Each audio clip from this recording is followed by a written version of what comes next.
뱃살이 너무 많다, 지방이 너무 많다, 몸이 너무 무거워서 무릎이 아프다, 체중을 줄여야 되겠다, 이런 고민들을 하시고 계시는 분들이 많을 텐데요. 어떻게 하면 체중 감량을 하고 체지방을 줄일 수 있을까요? 먹는 것이 몸이 되어진다 라는 건데요. 자, 여러분 어떤 거 먹습니까? 고기, 야채, 기타 등등. 여기 이 글에서 나타내고 있는 것처럼 밸런스드 다이어트라고 얘기를 하고 있습니다. 저건 뭐 저렇게만 먹으면 엄청 건강하죠. 그런데 저런 거 먹는 것보다 더 중요한 게 있습니다. 건강한 생활 습관을 만들어야 되지 않을까. 그리고 몸을 건강하게 해 주어야 되지 않느냐. 건강하게 하기 위해서 해야 되는 게 무엇인가 라는 것부터 좀 먼저 얘기를 해보자 라는 건데요.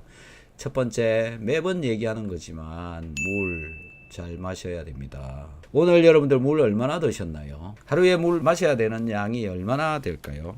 일반적으로 체중에다가 몸무게를 더한 값에다가 나누기 100을 하면은 리터 단위로 붙이면 되는데, 그게 내가 마셔야 되는 물 양이랍니다. 체중이 50kg이고 키가 160이면 하루에 260 더하기 50 그러면 210이 되잖아요. 210을 100으로 나눈다. 그러면 2.1이 나옵니다. 2.1리터 정도의 물을 마셔야 된다. 왜 물을 많이 마셔라 라고 자꾸 얘기를 하냐 하면은, 첫 번째는 내 몸속에 발생하는 노폐물을 바깥으로 계속 빼내기 위해서 필요하다. 노폐물을 녹여서 빼내는 거죠. 땀으로도 빼내지만. 그래서 물 많이 마셔라. 두 번째는 공기입니다. 공기 속에 들어있는 산소가 내가 섭취한 음식물들을 외부로 배출을 시키는 역할을 하는데요. 저녁 식사를 1kg 정도를 하시면 체중이 1kg 정도 늘어나지 않겠습니까? 예를 들어서 체중이 60kg라고 한다면 저녁 식사로 1kg를 먹었다고 봅시다. 그러면 체중이 61kg가 되겠죠. 그러면 그 61kg가 다음날 아침에 체중을 따라보면 다시 60이 되어져 있습니다. 밤새 화장실도 한 번 안 갔고 오줌도 안 갔고 아무것도 안 가고 잠만 자고 일어났는데 1kg가 줄어 있습니다. 오늘 저녁에 먹은 거 내일 아침쯤이면 다 없어져서 몸무게가 다시 원래 상태로 돌아온다 라는 건데요. 그렇게 유지를 계속 하고 있었으면 지금 20대 체중을 그대로 가지고 계실 텐데, 그게 되지 않아서 점점점 늘어나서 지금은 20대보다 약 10kg, 뭐 심한 경우는 20kg 정도씩 늘어나 가지고 있으신 분들이 대부분이실 텐데요. 뭐 저 역시 마찬가지입니다. 저도 한 10kg 이상 정도로 늘어나 있는 것 같은데요. 결국 입속으로 들어간 것이 제대로 빠져나가지 않았다라는 것이고요.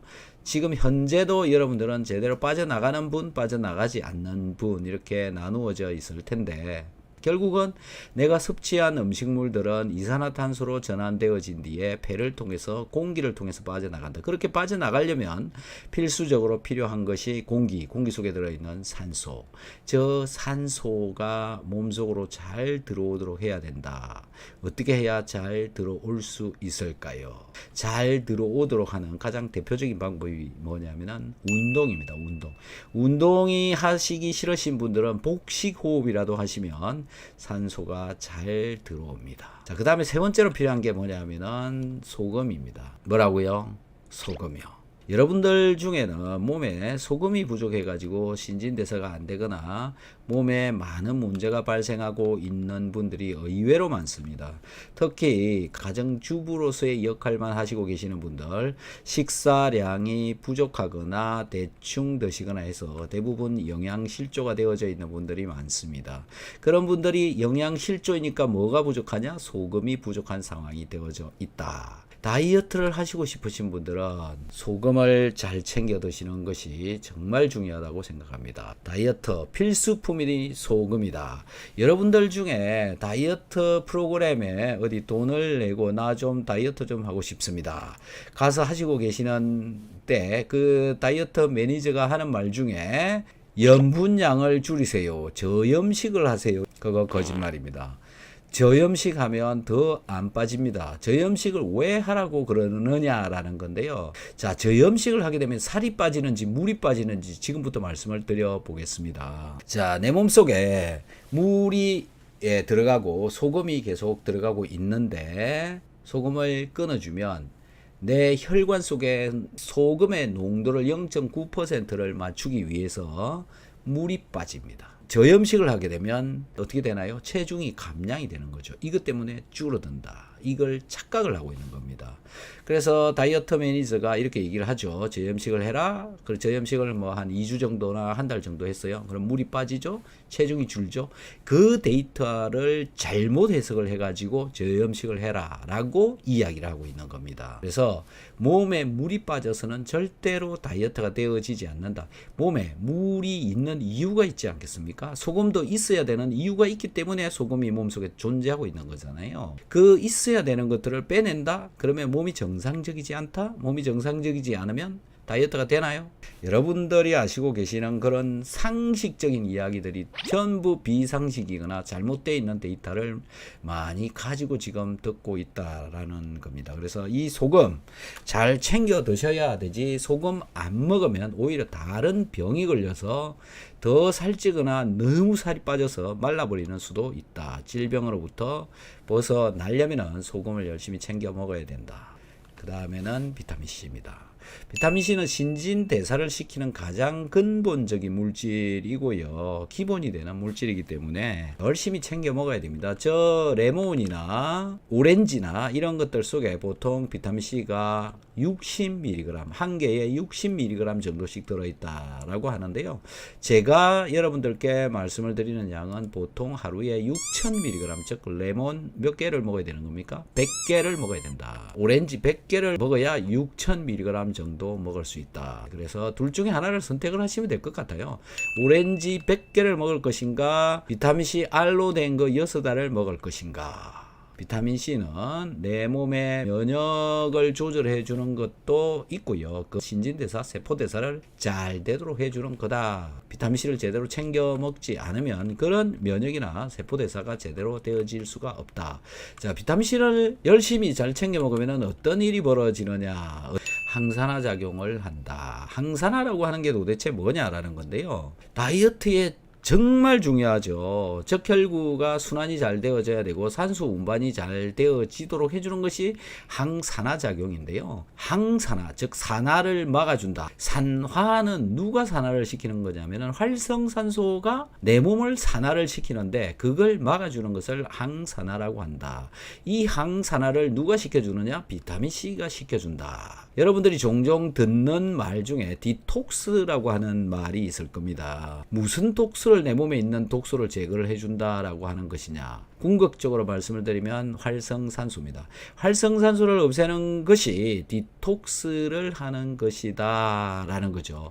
물론 여러분들 몸속에 노폐물을 배출을 시키는 것도 디톡스라고는 하는데요.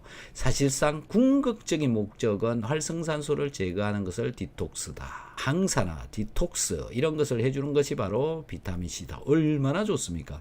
그래서 열심히 챙겨 먹어야 되고 몸에 이상한 물질이 많을수록 또는 몸에 질병을 가지고 있는 것이 많을수록 근육이 아플수록 소화가 안 될수록 심각한 질병에 걸려 있을수록 비타민C 요구량은 점점 증가한다. 그래서 먹어보면 압니다. 비타민C가 몸속에 많이 들어가는데도 불구하고 설사를 하지 않는다. 그러면 몸이 문제가 심각한 거고요. 하루에 한 10개 정도 먹는데도 설사를 한다. 그러면 그래도 그나마 좀 건강한 몸이다. 이렇게 보시면 될 것 같고요. 저는 하루에 한 15개 정도 먹으면 설사를 잘 합니다. 여러분들도 비타민C 잘 챙겨서 항산화를 열심히 해보시면 좋을 것 같습니다. 그 다음에 이 양반 지금 보니까 머리가 빙빙 돌고 있는데 빈혈을 예방을 해준다. 빈혈이라는 게 뭡니까? 몸에 피가 부족하다. 피가 부족한 게 보통 보면은 철분이 부족한 경우가 많아서 철분을 처방을 많이 하죠. 근데 철분은 철 플러스 2가, 3가 이런 형식으로 이온화되어져 있는데요. 잘 흡수가 되어지지 않습니다. 그래서 비타민C랑 철분을 같이 섞어서 먹어버리면 철분이 비타민C에 달라붙어 버리기 때문에 우리 몸이 이 비타민C를 포도당인 줄 알고 흡수를 잘 시킵니다. 그런데 거기에 철이 붙어 있으니까 철분도 흡수가 잘 되어진다. 빈혈을 예방을 하거나 탈출을 하고 싶을 때는 꼭 비타민C를 챙겨 먹는 것이 정말 좋다. 그 그 다음에 세 번째가 면역력을 강화한다. 일단 면역이라고 하는 말은 내 몸속에서 염증 반응이 덜 일어난다. 염증이 일어나지 않는다. 여러분들이 면역세포가 강해지고 면역세포들이 너무 활동을 심하게 해버리면 어떻게 되느냐? 어떻게 됩니까? 네, 염증이 심하게 일어나고요. 알레르기성 질환이 일어납니다. 그래서 면역은 강화를 시키는 게 아니고 적당해야 됩니다. 면역이 너무 세도 문제고 너무 없어도 문제입니다. 비타민C는 면역 밸런스를 맞추어 주는데요. 주로 가립구와 림프구 밸런스를 잘 맞추어 주더라 라고 하는 그런 데이터를 제가 가지고 있습니다. 그 다음에 심장 건강 개선. 비타민C가 심장 어디 무엇을 건강하게 해줄까요? 라는 건데요. 혈관입니다. 네, 우리의 심장은 근육으로 만들어져 있고 혈관으로 만들어져 있습니다. 그런데 비타민C는 콜라겐 합성을 굉장히 잘 시켜주는데 콜라겐 합성할 때 비타민C가 없으면 콜라겐 합성이 되어지지 않습니다. 심장은 근육으로 만들어져 있고 심장은 콜라겐으로 만들어져 있습니다. 그래서 비타민C를 열심히 챙겨 먹으면 심장이 튼튼해진다. 심장의 혈관벽에 스크래치가 많이 생기기도 하고요. 그 스크래치 때문에 심장 혈관 관상 동맥에 무엇인가 많이 붙습니다. 스케일이 끼는 거죠. 근데 그 붙은 스케일은 한번 붙으면 잘 떨어지지 않습니다. 그래서 그런 것들도 잘 붙지 않도록 해주고 심장 혈관벽 스크래치가 나는 걸 고쳐주기 위해서도 비타민C가 많이 활용이 되어진다.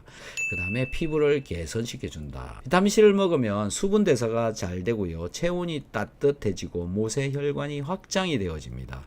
그래서 피부에 수분이 잘 공급이 되어지고 수분이 잘 공급이 되어지니까 건조해진 피부가 촉촉해진다. 두 번째는 피부 이 밑에 아래쪽에 콜라겐 층이 있습니다. 이 콜라겐 합성을 잘 시켜주어서 주름살 없는 피부를 만든다. 기미 주근깨가 잘 없어진다. 멜라닌 색소를 생성을 덜 일어나게 해준다. 과학적으로 굉장히 많이 증명이 되어져 있고요. 통풍 예방에도 도움을 준다. 비타민C 닥터한스 통풍 이렇게 검색을 한번 해보시면 유튜브에서 많이 나옵니다. 한번 찾아보시면 될 것 같고요. 그 다음에 체온을 따뜻하게 해주는 거다. 여러분들은 여러분들의 체온이 얼마가 정상이고 얼마나 따뜻한 체온을 가지고 계시는지 모르겠는데요. 대부분 체온이 정상적이지 않으신 분이 많습니다. 보통 성인의 경우에도 약 50% 정도는 36.5도 이하입니다. 36.4도 밑으로 내려가면 정말 심각한 거다라고 생각하시면 됩니다. 몸이 따뜻하지 않으면 신진대사가 안 되기 때문에 다이어트가 될 수가 없죠. 전신이 후끈 달아오르는 그런 몸을 만드셔야 된다. 그 다음에 숙면입니다. 숙면. 잠을 잘 자야 됩니다. 뭐 잘 아시겠죠? 잠을 안 자는 사람 병 고치기 너무 어렵습니다. 잠을 하루에 2시간, 3시간밖에 못 주무시는 분 피로가 안 풀리고 피로가 풀리지 않으면 신진대사가 안 되고 신진대사가 안 되니까 살이 안 빠지는 건 당연합니다. 맞습니까? 그래서 살 빼기 이전에 먼저 해야 되는 게 뭐냐면 잠을 잘 자는 몸을 만들어야 된다. 그래서 지금까지 1번부터 5번까지 쭉 얘기했던 것을 잘 지키면 훨씬 잠이 잘 옵니다. 잠이 잘 와야 신진대사, 호르몬 대사, 살 빠진다 이런 일이 되는 거죠. 그리고 일찍 자야 되겠죠. 안 주무시는 분들은 살 안 빠진다.